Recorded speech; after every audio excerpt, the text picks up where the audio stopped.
think some of the ones that probably get the most press, certainly as of late, is around claims of copyright for popular songs. There's the term interpellation.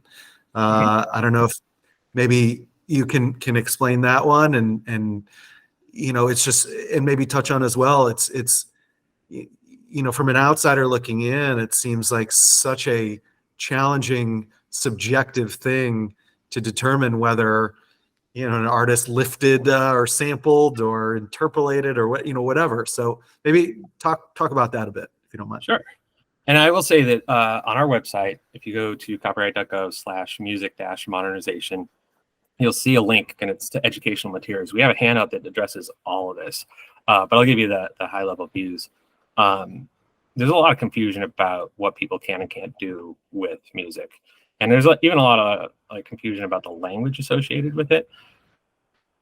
When I was talking before about the difference between musical works and sound recordings, if someone is using a musical work in a way where they're not using the same recording, but they're using the underlying composition, and they're taking a piece of that and using it in a new way, the law would call that a derivative work. The business would call that an interpolation. Sometimes it gets called a sample because people get confused about am I taking the musical work? Am I taking the sound recording and using it again? And I will say sometimes covers get called interpolations, but the law actually allows you to re-record a musical work and change it for style. You can't change it too much, but you can change it for style. And that would be a cover recording. But an interpolation might be using just a piece of it in a new work. And the question is always to what degree can you do that? And there is no set rule. There's a lot of myths about copyright, in particular for music. It might be I could use X amount of notes or X amount of seconds in my work, and that's a fair use. Well, the only person or entity that can tell you what is fair use is a judge or a jury, in the rare case that you have a jury for a copyright case.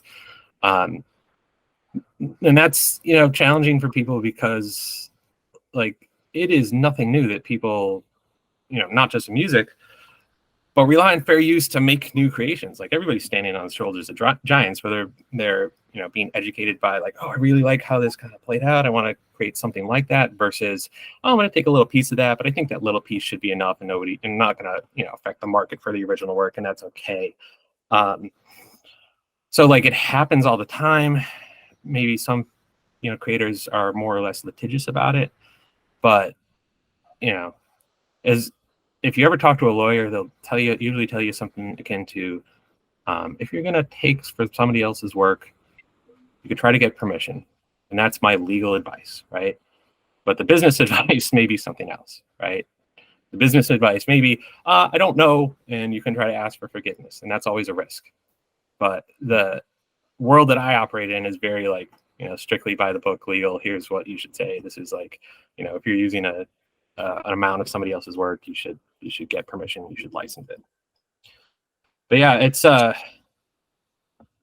big deal, especially now, because there's a lot of online works that are online. Either people just pull stuff, or they actually resell it on beat stores, and they might actually not have the rights to it. So.